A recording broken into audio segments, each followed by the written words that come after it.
Universales. Si vas seguro, estás tranquilo. Bueno, ya estamos de vuelta, pasan 40 minutos de las 7 de la mañana hablando de nuestro tema central que tiene que ver con el escándalo familiar del presidente Jimmy Morales. Hace unos días, bueno, se da a conocer el posible involucramiento en un caso de corrupción del registro de la propiedad de tanto el hijo del presidente como de su hermano a través, bueno, de la extensión de una factura que hubiese facilitado un restaurante, una cadena de restaurantes, fulanos y menganos, y bueno, que esta factura habría sido solicitada o buscada inicialmente por el hijo del presidente Morales. Esto para entonces poder comprobar el pago de servicios de canastas navideñas que se hace para el registro de la propiedad.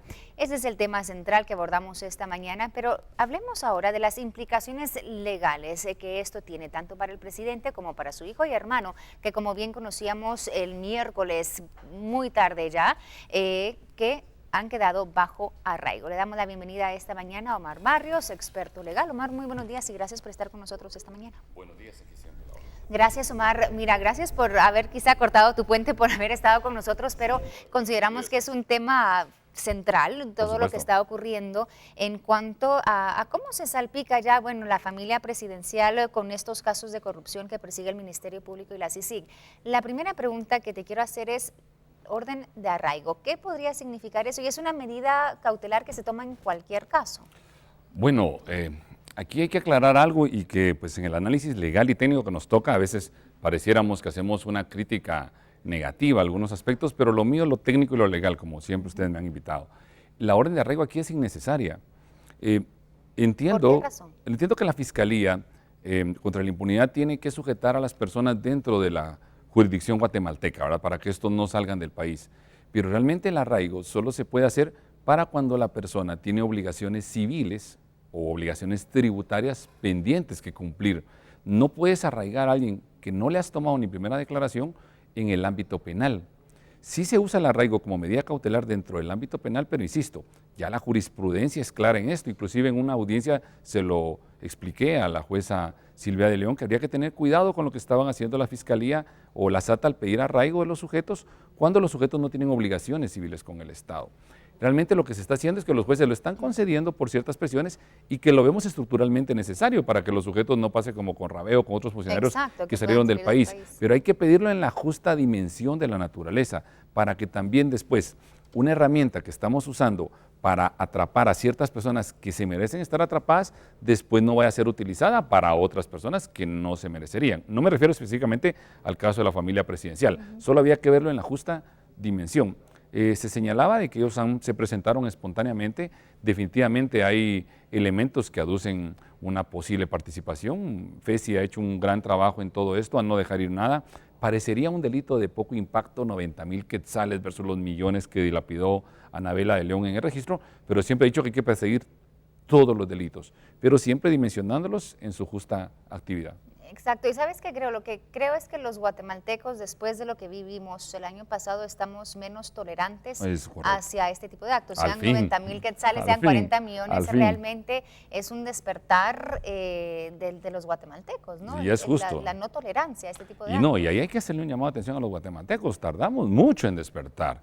Todavía escucho a algunos que dicen, Portillo robó poco, o sea, todavía hay que cambiarle esa mentalidad a los guatemaltecos y por eso los medios y creo que todos los analistas nos gusta participar porque es otra forma de poderles aportar aquí a la sociedad. Y qué bueno que no seamos tolerantes con absolutamente nada. Y este es un caso de ellos. Si el hijo y el hermano del presidente tuvieron una responsabilidad en una acción que según la fecha de la factura no era ni presidente todavía el señor Morales, pues habría que verlo, insisto, en su justa dimensión. ¿Quién es la responsabilidad de cada uno? Ahora, ¿que afecta al presidente de la República? Eso, ni dudarlo. ¿Que afecta al gobierno? Ni dudarlo. Hablemos un poco acerca de los elementos que se han presentado al momento y lo que significa esto, si podría en algún momento, porque ahora se habla de un supuesto involucramiento, realmente no han habido investigaciones que van más allá, que realmente comprueben que estén involucrados. Pero se habla, bueno, de esta factura que se extiende por ciertos servicios. A un inicio se decía que los servicios nunca se dieron, ya después se descubre que fueron estas canastas navideñas que fueron repartidas entre los empleados del registro de la propiedad. Pero, ¿qué pasa con esta factura? O sea, ¿cuál es el tema en sí con la extensión de esa factura si es que el servicio se dio, o sea, si estas canastas Por se supuesto. entregaron. Esto es una mala práctica y sería bueno que todos los funcionarios públicos que están a cargo de la administración pública entiendan que la asesoría financiera y la mala praxis que se ha dado durante años en Guatemala debe pararse. ¿Qué es lo que sucede? Tienen una obligación con un pacto colectivo que es irrisorio, que en un pacto colectivo te obliguen a dar una canasta navideña o una pierna, un pavo, pero está la obligación. Para cumplir esa obligación debe existir una partida presupuestaria, deben existir recursos destinados para esto. Entiendo por los elementos de investigación que ellos no tenían cómo gastar una partida en esto e inventan otra partida presupuestaria para poder pagar las canastas.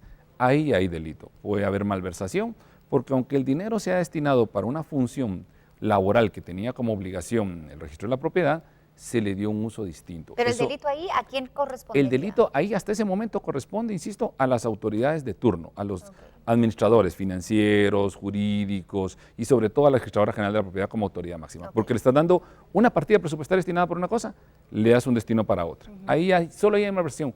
Hasta ahí, si ustedes quisieran ver, no se ha perdido recurso del Estado. Es como el alcalde que en vez de hacer un caminamiento, hace un pozo, pero no cambió adecuadamente la partida presupuestaria. Es una mala praxis. Ahora, podríamos empezar a hablar de otros delitos, como falsedad, el hecho de declarar dentro de un instrumento legal como una factura un servicio que no se ha dado. Defraudación tributaria no habría hasta cierto punto porque lo que se declaró en esa factura se tributó en la SAT, por decirlo hasta ahí. Pero en el momento en que se está tributando un servicio que no es, también podría alcanzar delitos tributarios. También podemos hablar de fraude en el momento de tener que congeniar elementos que no son administrativos dentro de otro contrato con el Estado que no corresponde. O sea, hay una serie de ilícitos, pero que le va a corresponder a cada uno según su grado de participación. Si hablamos de fraude y, por ejemplo, estafa, ahorita son esas dos palabras que dicen que podrían, o esos dos elementos Correcto. que podrían ser entonces imputados a estas personas. ¿Cuál es la diferencia entre la estafa y el fraude, por ejemplo? Correcto. La estafa es un delito eminentemente en el ámbito privado. Es decir, que esta persona que hizo el negocio con el Estado le hubiera dicho, mire, le vendo computadoras de marca originales, pero le entrega unas computadoras genéricas o clones. Eso sería una estafa al Estado. No entregarte el producto que es, pero el Estado ha sido engañado. Aquí no, aquí el registro de la propiedad sabe de que está pagando una factura por unos desayunos que no existieron, según las investigaciones, cuando lo que recibieron fueron canastas. Entonces ya no se puede aquí tipificar fraude, estafa. Sí puedes tipificar fraude porque las personas que participaron dentro de toda la contratación sí conocían que no correspondía esa factura a los servicios prestados y de lo que se entregó, que fueron lo que dijeron los trabajadores del registro. Nosotros nos dieron la canasta y firmamos, pero no fuimos a ningún desayuno. Entonces habría que ver en su justa dimensión cuál es el delito e insisto la participación que le toca a cada uno de los sujetos, pero que hay ilícitos hay y no hay mini delitos ni hay ilícitos de buena fe. O sea, el que hace una acción ilícita tiene que saber cuál es su responsabilidad. E insisto, los funcionarios públicos deben de entender que esas prácticas no son permisibles. No importa si son 10,000, 5,000, 10 millones, se debe parar ya eso. Si no se puede ejecutar el gasto público porque no corresponde a la partida presupuestaria, no se puede hacer. Hablemos ahora entonces de estos elementos y en base, por ejemplo, a las declaraciones que se han escuchado que da la supuesta mamá de la exnovia del hijo del presidente Morales. ¿Hay elementos o habrían elementos suficientes para pedir una detención de estas personas? La verdad que no. En todo caso, insisto, buscando la estructura para lo que está diseñado, yo no voy a pedir una orden de aprehensión contra dos personas que lo que en la narración que hace la señora que estuvo involucrada en la operación financiera es, me consiguió una factura. Voy a gastar yo en un juez, fiscales, vehículos de la policía, gasolina, para ir a prender a alguien que lo puedo citar a que vaya a primera declaración. Es innecesario. Aquí hay que tener cuidado, porque Efesios y SIC se pueden prestar sin darse cuenta a una operación, entre comillas, maquiavélica o hasta cierto punto orquestada, en que el objetivo es seguir haciéndole una mella al gasto, a la ejecución presidencial. Definitivamente el gobierno de Morales no está funcionando como quisiéramos, pero yo miraría más delicado quitar al presidente de la República o como proponen ya y se escuchan voces de jefes de bancada o distintos funcionarios que quieren pedirle la renuncia, quieren pedirle la suspensión.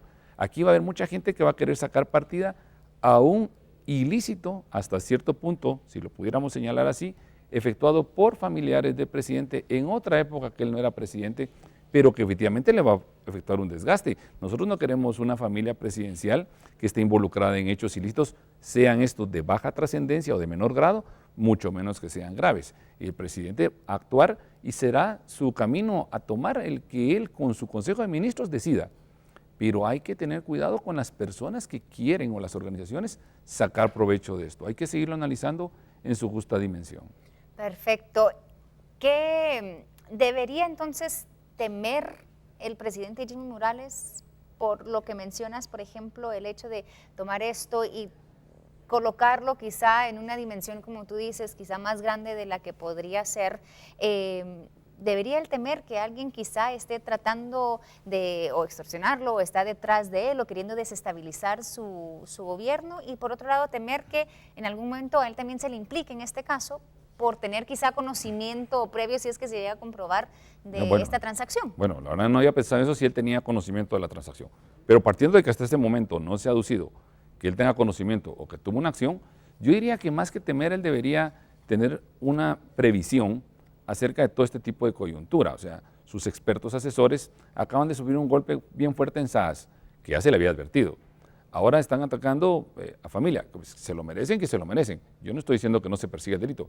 Lo que quiero hacer claro y ser muy enfático en tu respuesta es, claro que el presidente debe tomar una convicción política en las decisiones que va a tomar de aquí en adelante, sabiendo que ahorita, por ejemplo, se señala a esta empresa conocida como fulanos y menganos, carnes, como le quieran denominar a esta persona jurídica, que de solo estar implicada podría perder sus contratos con el Estado.